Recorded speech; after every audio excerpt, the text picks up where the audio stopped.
Son dönemlerde özellikle sosyal medyanın ve teknolojik cihaz alet edevatların aile müessesesine vermiş olduğu zararı çoğu zaman göz ardı edebiliyoruz. Hep şikayeti, deyim yerindeyse arızayı, sorunu yanlış yerlerde aramak biliyorsunuz problemin çözümü noktasında da çok sağlıklı ve başarılı bulunmuyor. Dolayısıyla bizler bugünlerde daha çok sosyal medya kullanımının hangi mecralarda daha yoğun yapılması gerektiğini tartışmamız gerekiyor. Bugün masum görünen bir takım telefon oyunları, bilgisayar oyunları yetişkin kategorisinde daha çok yaygınlaşmış durumda. Tabii bizler muhakkak genç kardeşlerimizi, ergenleri eleştirebiliriz. Bu konuda muhakkak saatlerce tartışabiliriz. Ancak unutmamamız gereken bir gerçek var. Bugün anne baba toplum için en büyük rol modeldir. Takdir edersiniz genç kardeşlerimiz okul dediğimiz aile müessesesinde ilk eğitim ve öğretimlerini alıyorlar. Bugün geçmişin adab-ı muaşeret diye değerlendirmiş olduğumuz kuralları hatta ders olarak verilen bu başlıklar günümüzde maalesef göz ardı ediliyor, kulak arkası ediliyor. Dolayısıyla bu da beraberinde genç kardeşlerimizin olumsuz etkilenmesine sebep oluyor. Çok basit, tekrardan söylüyorum, masum görünen bilgisayar ve telefon oyunları aslında bu olumsuzlukların başlangıcını oluşturuyor. Dolayısıyla tıpkı küçük bir kar tanesi gibi büyüdükçe toplum üzerine çığ misali çökmeye sebep oluşturuyor. Dolayısıyla biz özellikle ilk başta anne ve babaları doğru bir anlamda yönlendirmeliyiz ki genç kardeşlerimize örnek teşkil etsinler. Yine özellikle son dönemlerde toplumsal bir takım değerlendirmeler bu olumsuzluklara maalesef mahal veriyor, yer açıyor, yol açıyor. Nedir bu? Boş zaman. Hatırlarsınız geçmiş dönemlerde her toplum için özel bir tanıma aitti bu. Boş zaman dediğimiz zaman bizim için nedir?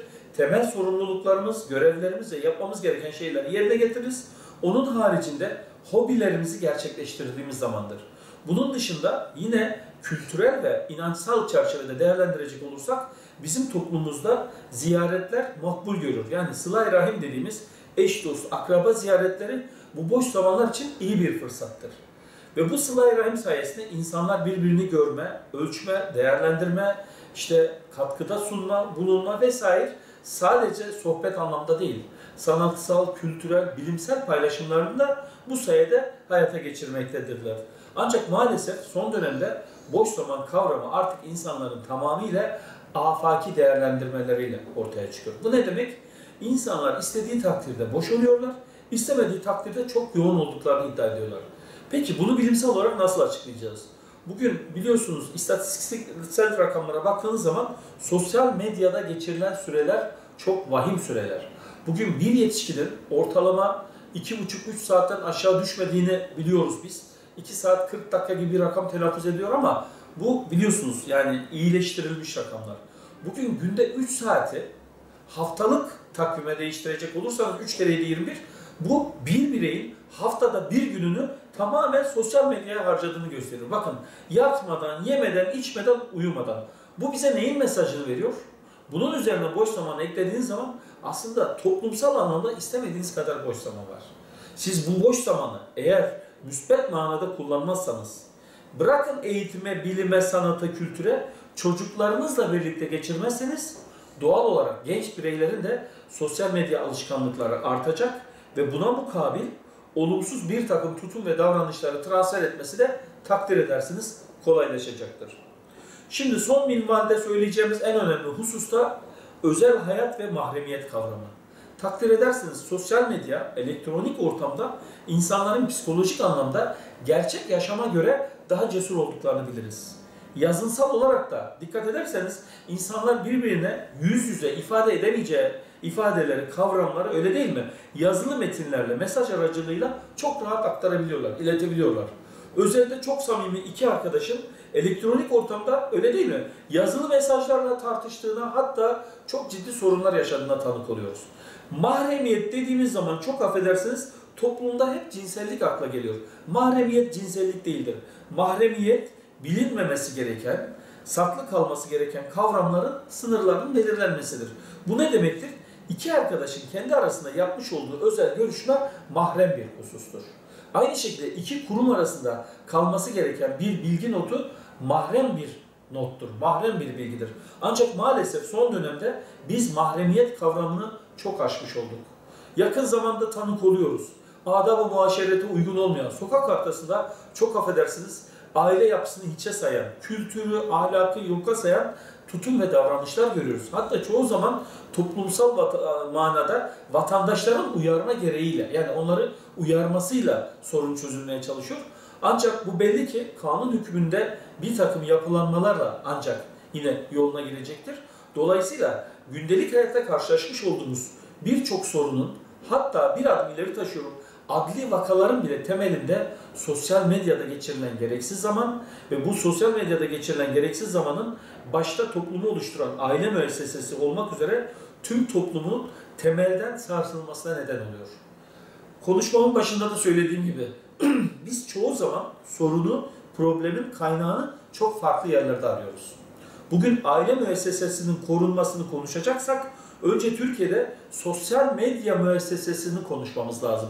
Biliyorsunuz bakanlıkların bu konuda çalışma yaptığına vakiyiz, tanığız. Dünyanın birçok ülkesinde biliyorsunuz bu sosyal medya kullanımları artık yaş sınırlamasıyla belli kategorilere ayrıştırıldı. Ancak ülkemizde hala küçük çocukların dahi ulaşmaması, görmemesi gereken videoları, oyunları ve birçok bilimum filmleri, sahneleri birebir izlediğine maalesef tanık oluyoruz. Bu aslında bilinçaltının bir saldırıya maruz kalmasıdır. Çünkü çocuk ve ergen genç dediğimiz kategorideki genç kardeşlerimizin kendilerini bu konuda savunma mekanizması henüz oluşmamıştır. Yetişkin olmadığı için bunların ne kadar acımasız bir şekilde bireyin sosyo-psikolojik yapısını zedeleyeceğini en iyi ailelerin ve aile çevresinde oluşan yetişkinlerin bilmesi gerekiyor. Özellikle son dönemde okulların da tatile girmesiyle beraber öğrenci kardeşlerimizin, yani okuyan öğrenci gruplarının bir boşluğa düşeceğini biliyoruz. Çünkü okul süreci takvimi artık boş zaman olarak değerlendirecek. Gerek devletimizin kurumlarının, gerekse sivil toplum örgütlerinin yaz dönemi spor faaliyetleri, işte Kur'an kursu aktiviteleri, hafızlık kursları vesaire vesaire birçok sanatsal, kültürel, sportif, bilimsel faaliyetler var. Anne babalara tavsiyelerimiz bu çocukları belli bir disiplin çerçevesinde hem uyku, özel yaşam, beslenme düzenlerini korumak hem de manevi yapılarının sağlıklı oluşabilmesi noktada bu yaz döneminde en azından çocukların 2-2,5 aylık süreçte manevi gelişimlerinin tamamlanması, varsa onarılması noktasında ciddi bir katkı sağlayacağına inanıyoruz. Dolayısıyla anne babaların bu noktada özellikle yaz dönemini genç kardeşlerimizle beraber interaktif bir şekilde, gerekirse bu eğitim programlarına akredite olmalarını, onlarla beraber zaman geçirmelerini şiddetle tavsiye ediyoruz. Çünkü sağlıklı birey için sağlıklı aile için sağlıklı birey. Bu iç içe geçmiş yapıyı korumanın yolu yine toplum tarafından gerçekleşecektir.